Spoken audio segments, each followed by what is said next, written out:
Hello viewers, नमस्कार। आज हम अपनी छोटी सी वीडियो में बात करेंगे एलर्जिक डर्मेटाइटिस, एटोपिक डर्मेटाइटिस या एक्जिमेटस डर्मेटाइटिस के बारे में।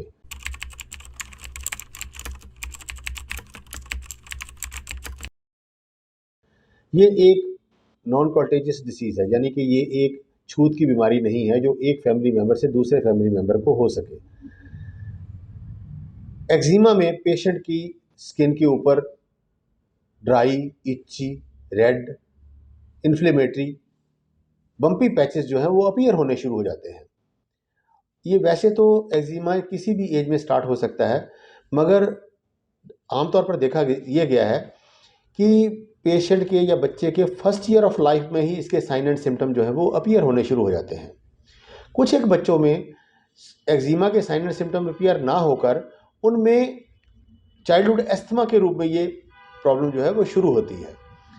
जैसे जैसे उनकी एज बढ़ती है, उनकी जो एलर्जिक चेस्ट या चाइल्डहुड एस्थमा होता है उसके साइन एंड सिम्टम तो धीरे धीरे डिसअपीयर होने शुरू हो जाते हैं, मगर उनकी स्किन के ऊपर एक्जिमेटस डर्मेटाइटिस के जो साइन एंड सिम्टम है वो अपीयर होने शुरू हो जाते हैं। इसे एटोपिक मार्च बोलते हैं।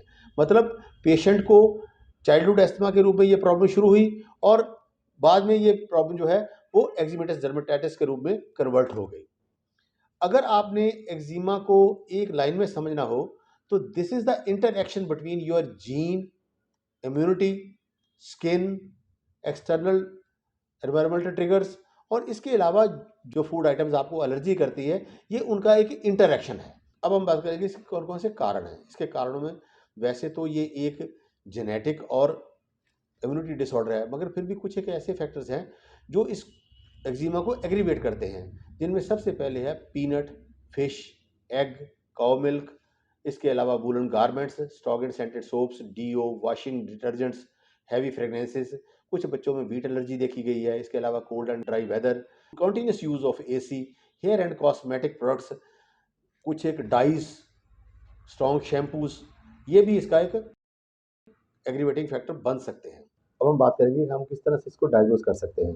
एक क्वालिफाइड डॉक्टर जो है एक अच्छी हिस्ट्री और अपनी क्लिनिकल जजमेंट से इसको डायग्नोज कर सकता है, मगर यहाँ पर मैं आपको दो ऐसे क्लिनिकल साइन एंड सिम्टम बताऊंगा जिससे आप इसको अपने डायग्नोसिस को एस्टेब्लिश कर सकते हैं या अपने डायग्नोसिस को कंफर्म कर सकते हैं। सबसे पहला है डैनी मॉर्गन लाइंस। ये यहाँ मैं पिक्चर लगा देता हूँ, आप देख सकते हो। यहाँ पर बच्चे की आंख के नीचे दो लाइंस होती हैं जिनको डैनी मॉर्गन लाइंस कहते हैं। अगर पेशेंट में एलर्जिक एक्जिमेटस डर्मेटाइटिस है और साथ में डैनी मॉर्गन लाइंस हैं, तो ये इस्टेब्लिश है कि इसको बच्चे को एक्जिमेटस डर्मेटाइटिस हो सकता है। और दूसरा है एलर्जिक शाइनर्स। एलर्जिक शाइनर भी एक किस्म की dark circle below the eyes होते हैं, तो थोड़े से डार्क सर्कल बिलो द आई से डिफरेंट होते हैं, उनकी लुक थोड़ी सी डिफरेंट होती है। अगर ये एलर्जिक शाइनर्स आपके पेशेंट के अंदर प्रेजेंट हैं और उसको साथ में एक्जिमा के साइन एंड सिम्टम जो है वो आपको नज़र आ रहे हैं, तो आप अपना डायग्नोसिस इससे इस्टेब्लिश कर सकते हैं कि उस पेशेंट को एक्जिमेटस डर्मेटाइटिस ही है। जिन बच्चों में एक्जिमेटस डर्मेटाइटिस होता है उन बच्चों के पेरेंट्स में आमतौर पर देखा गया है कि इन चार में से एक प्रॉब्लम जरूर होती है। ये है नंबर 1 एस्थमा, जिसको दमा बोलते हैं, क्रॉनिक अर्टिकेरिया जिसको पुरानी छपाकी बोलते हैं, हे फीवर जिसको पुराना जुकाम रेशा बोलते हैं, और चौथा है एक्जिमा।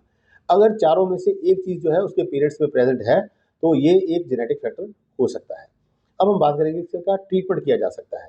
तो मैं सबसे पहले बता दूं कि एक्जिमा जो है इट्स ए मैनेजेबल डिसीज़।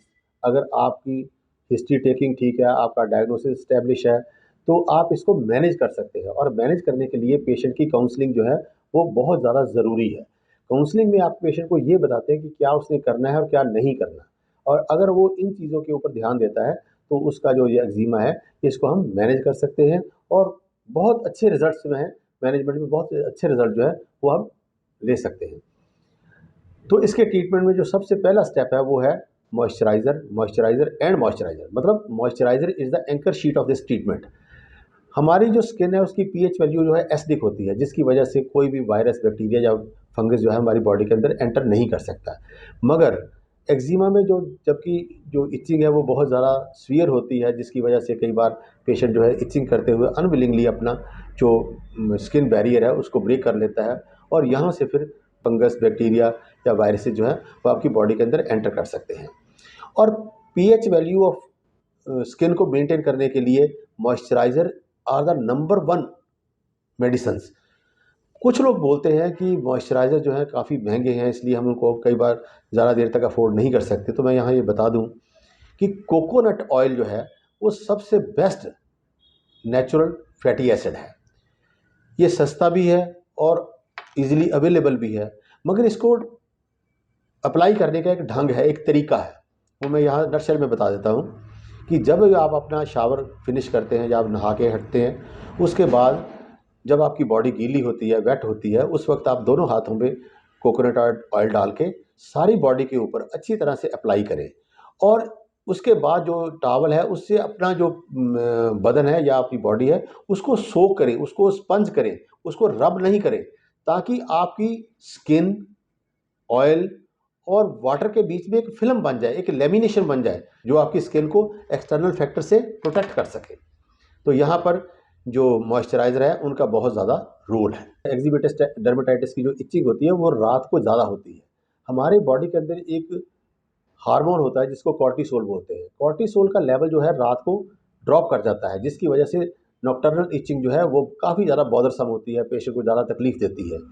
इसलिए पेशेंट के जो नील्स हैं उनको हफ्ते में 3 बार जो है ट्रिम करना चाहिए, ताकि पेशेंट जो है रात को स्क्रैच करते हुए अपनी जो स्किन है उसके बैरियर को ब्रेक ना कर ले, या अपनी स्किन को है वो डैमेज ना कर ले। 3 से 4 लीटर पानी ज़रूर पिए जिससे स्किन हाइड्रेट हो सके। इसके अलावा मैंने जो आपको पहले बताया कि पीनट, फिश, एग या जो मैंने फैक्टर्स पहले बताए हैं, जिनकी मैं पिक्चर यहाँ लगा देता हूँ, कि आप वो जो फैक्टर्स हैं उनको अवॉइड करें।